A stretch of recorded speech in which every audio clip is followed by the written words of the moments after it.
Hello, my dear students. Wish all of you are fine and safely stayed at your home. And wish your vacation is going very well. And from today, our class will be started. And today, we are going to start a new topic. We already know about our biscuit and cookies and cakes. And today, we are going to know about bread. So, let's get started.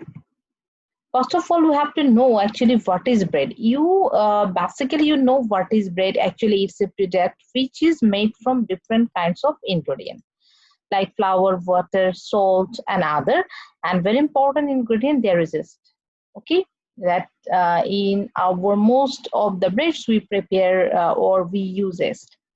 If you go for basic process, it involves mixing of different ingredients until it will convert into a paste or dough.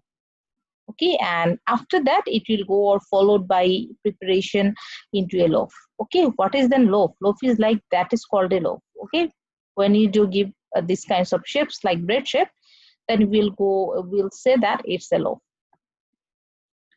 And in case of bread, you have to prepare, or it's very much important that you have to ready a good dough which will be extensible. Okay, and it will also elastic. Okay, why? Because extensible is very much important. Whenever you will stretch this out, that it will not pierce. Okay, you will stretch it and it will be stretched like rubber. And it's also with that extensibility, or you also need that elastic properties. And why? Because when that extensible and elasticity is coming to your dough, it can hold the gases while it will be rising. Okay, and so it's actually bread that is a mixture of dough that converted into a loaf. With that, the dough will be some characteristics like it will be extensible and elastic for actually holding the gases and for the stretching. So that is bread. And if you go for next, that what kind of ingredients actually needed for preparation of bread? Actually, two kinds of ingredient are needed. One is major, that is mandatory, like flour, water, is salt, and another is optional. Okay, these kinds of ingredient you can use or not. It depends on your quality and on the manufacturer. Okay, like sugar, fat, improvers, preservative, flavoring, coloring, or if you want to use any additional ingredient like milk powder, or nuts, or any fruits, any kinds of ingredient. If you want, you can add there externally. It all will be the optional ingredient. So in our last classes, we actually didn't read about the functions, but in our preparation of bread, we have to read about the functions of ingredient. Why? Because actually it is as before, but there are some changes of functions of ingredient, 2 or 3 changes in some functions. So we have to know the functions of ingredients. First of all, that is our primary ingredient that we know about flour. What is that? It's actually, there are 2 basic types of flour we needed for bread making. One is wholemeal flour, another is strong white flour. 2 kinds of flour actually we get from the or we use 2 kinds of flour in our bread. In case of wholemeal flour, it contain actually whole wheat grain. You know already that is it will be added bran, germ, all the material there. And in case of a strong flour, where will be protein content is very high. Okay, and it will be must more than cake flour. Okay, and in case of wholemeal flours, there is a special characteristic that it will be higher water absorption rate than white flour. So that if you compare to strong wheat flour, as it absorb more water, it will be more sticky. Okay, and another important function is extra enzymes is present in bran coating. Okay, and for that reason, whenever you proofing the bread or you give the bread for fermentation, okay, in case of bread preparation, there is an extra actual step that after preparation the dough, you have to keep it for half an hour, 45 minutes for ferment the dough, as the dough can raise, okay, or carbon dioxide can be produced within the dough. So at that time, if it is a whole wheat flour or wholemeal flour, the ripening time actually less, as bran can contain some extra enzymes. Okay, but in case of strong flour, it needs some more time than whole wheat flour. Okay, and another important that physical and chemical changes in the dough are more rapid, okay, than strong flour. So if whenever we use wholemeal flour, then it needs the shorter fermentation time. Then our second important thing is water. Water is very much essential for bread making. Why? Because actually without hydration, the flour, we cannot form the gluten, okay, or other ingredient we can dissolve like salt, sugar, soluble proteins, or other materials. So it's a very important function. And another important thing is it speeds up the fermentation, okay. And if the batter is contain more water, then the fermentation will be more actually faster than the tight dough or less water containing dough. Okay, and due to water content in dough, there is a name that water absorption powers of different kinds of flours. Okay, in some kinds, by depending on that water absorption powers, we can say that which kind of flour actually prepare a very good quality of dough. Okay, for preparing a good quality of loaf. Then our third one, gluten. We know very well about the gluten. What is that? That is, it develop in bread during mixing. We know when we combine with water with that, there is important function of gluten is that it is strand, the gluten strand can trap the gas generated by the yeast and hold it in the dough structure. Okay, we already know how is formed, how is prepared the actually carbon dioxide by fermenting the sugar. So the gluten strand help to retain that gas into their structure when it coagulates, and in the framework or in the network of the gluten, that carbon dioxide actually trapped.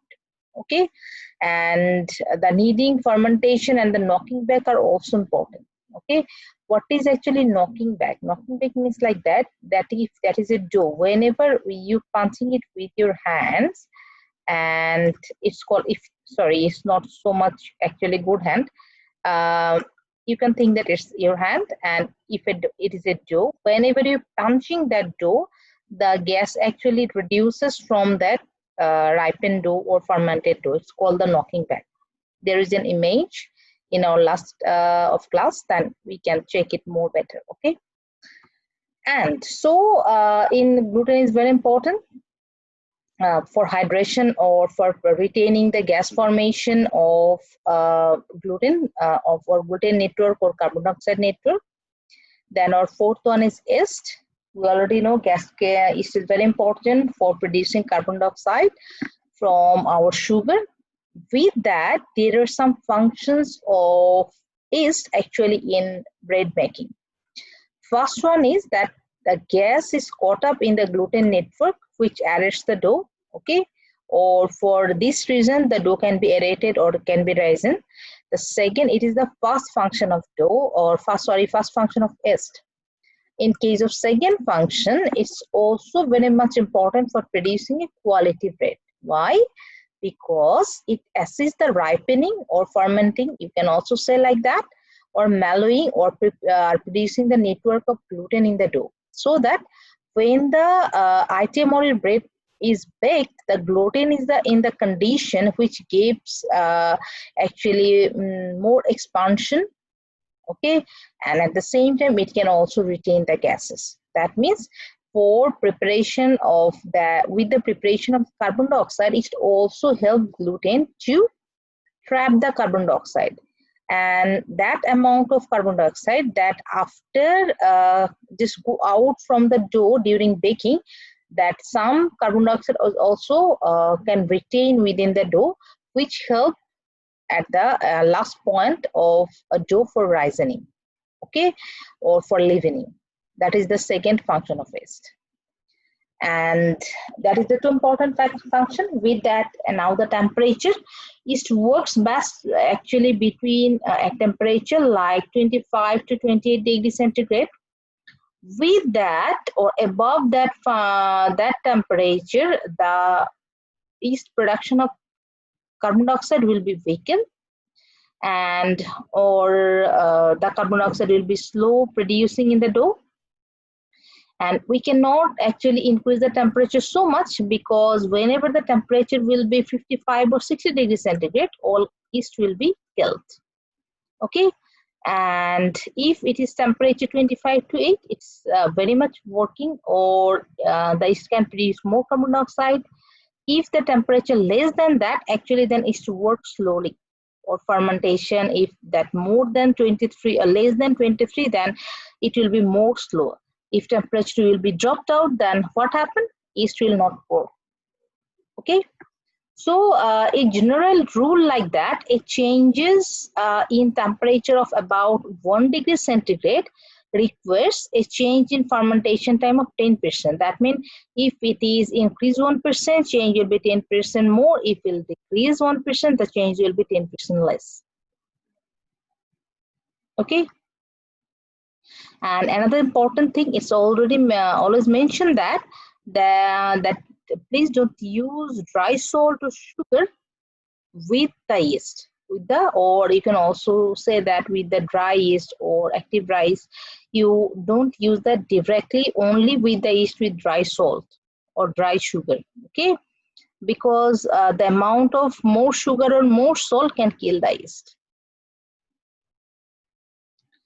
Then our another function is salt. We already know it actually change color, it give taste. With that, in case of producing bread making, it has three main functions. What is that? First, we know that it controls the yeast fermentation. If we use more salt, then fermentation will be less, that as yeast cannot work. Or if we use too little salt, the yeast can be work more quickly. Okay, so you have to use the salt in balance for proper work of yeast. And its second is it stabilizes and strengthens the gluten. And as we already know that salt helps to retain moisture and carbon dioxide within the gluten, and whenever it stretches, it also helps to stabilize it as it cannot steer. Okay, so this is important, is very much important. With that third one, we also need that it gives taste to the baked product. Okay, then our another important thing, that is sugar. We already know without sugar it cannot work properly, and with that it also supply 4 kilocalorie per gram for energy, and it also serves three major functions in bread making. First one is that is sugar. What is that? That it acts as a food substrate for yeast for fermentation process, as we know that. Our second one is it helps to crust color development. We know that is one is caramelization through by, another is millet browning reaction. Okay, and without sugar it is very difficult to produce that color. And our third function, okay, that is, it provides the taste, the sweetness to the product. Okay, then our another one is fat. In case of fat function, actually we know it's important. Why? Because it increases the volume, it gives the tenderness, the softer crumb, with that a flavor and crust color. And another important function is that is it also helps for short bite. Okay, that means whenever you use more fat, it will be more softened. Okay, and you eat that product with short bite. Okay, and if you use less fat, then it will not like short bite, it will be more harder. Okay, and it take time to take that product. Okay, and another important function is it makes it more machinable. Okay, and give more process tolerance, stability, and allows the dough to be worked using modern machinery with relative ease. What is the meaning of that? That is like that whenever is more fat or required fat in your product, what happened there? Your product will be more evenly mixed with other ingredients, and it will not stick out with the or stick to the machines. Okay, that it will easily come out, or you can easily pull the dough easily from the machines whenever you use appropriate amount of the fat. Okay, but we cannot use more or 10, 20 or 30% of the fat like that, as it will less the gluten network. So we will use required amount of fat. Whenever we read the manufacturing process, we will know about that, what is the required amount. And products like containing fat such as bread, it another important that it increases the shelf life, and it also keep the product softer. Then our another ingredient is like improver. Then what is improver? Actually, it is a chemical material. So chemical, you can say that it's an oxidizing and reducing agent. Like how it's helped to making a dough. It helps like shorten to resting time or fermentation time, increase bread volume, increase gas retention. With that, it also helps to speed up proofing time. That means fermenting time. And another is improving shelf life. With that, it also improves the crumb texture. Example like ascorbic acid, or you can also say like that azidocarbonamide or L-cysteine, sodium metabisulfate. All of the things actually called the improver. It's like parts per million how we can use the doses. It's like that. Then in case of bread making, or in case of making of bread dough, very important materials is the temperature. Okay, you have to control the speed up the fermentation, or you have to control the dough temperature. And the base temperature of fermentation actually 25 to 28 degrees centigrade. Okay, but if the temperature rate, or you can also say the proofing time or temperature actually, if the dough temperature is more than 32 degrees centigrade, it will be sometimes it will be aggressively, some moment it will be work very faster, than it will be tired, and then your fermentation rate will be slower. Okay, if temperature is under 24, it will be very slow. Okay, and this temperature actually what it is the dough temperature. Okay, the ideal dough temperature, what will be for preparing of your fermentation. So we already know about what is bread and different kinds of functions of ingredient of bread. Now we will know some types of dough in bread making, that is actually used different kinds of dough in bread making. We will actually see three kinds of dough that is usually used in preparation of bread. First of all is bulk fermented dough. In that dough actually it used to prepare bread, like flour and salt are blended with yeast and water and mixed to smooth clear dough. Okay, and these dough actually then keep for long time. Okay, it's keep for long time for fermented or raising, and the time of the dough is actually, or the if you saw the bulk means the huge amount, the amount of the dough is actually very larger. Okay, and what happened that when the dough is covered to prevent drying out, a skin is actually formed, then giving a period of bulk fermentation, okay, for long time fermentation and for the whole dough, and the ingredients are mixed once and allowed to ferment. And when fermentation is completed, then dough is knocked back for reducing the gases. And what happened that 2/3 of the fermentation has taken place, and the needed the fermentation for more yeast activity or equalize the dough temperature. That means whenever you're knocking back the dough, that the extra carbon dioxide will be kept out from the dough, then if needed, yeast can work again.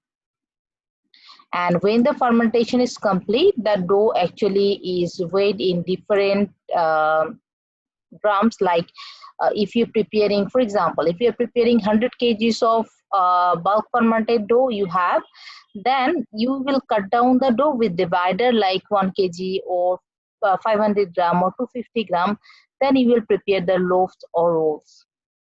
Okay, and the fermentation time is also vary from what, that is a very much longer time, 1 to 12 hours, depending on the recipe. That in case of that fermentation, you have to use a huge amount of dough.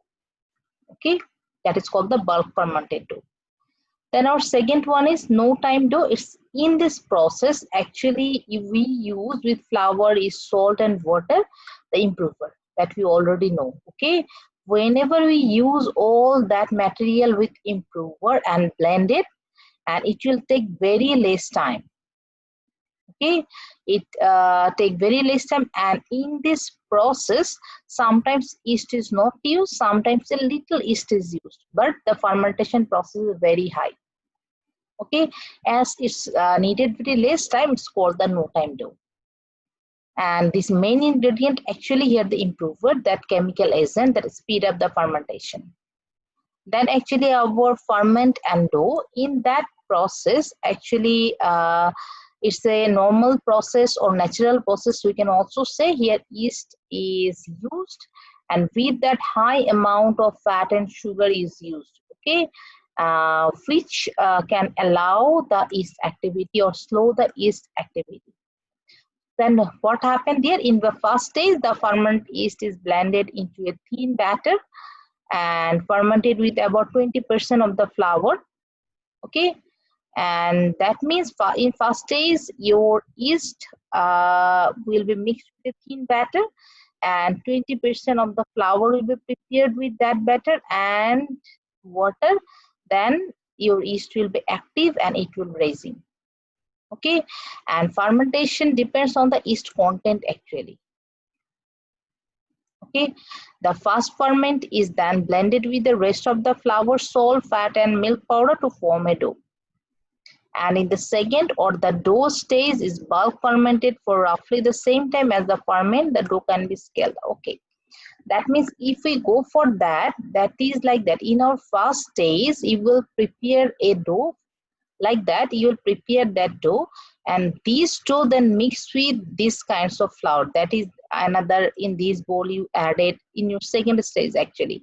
You added the rest of the flour, salt, fat, other pressure, different kinds of milks you will add there, and your fermented dough will be like that. You will don't use yeast here. Yeast will be used with that thin batter with 20% of the flour of the total. Okay, and when it will be raising, you add that yeast mixed flour with that other flour, salt and other materials. Then you have to keep that for a long time as your bulk fermentation for 1 to 12 hours.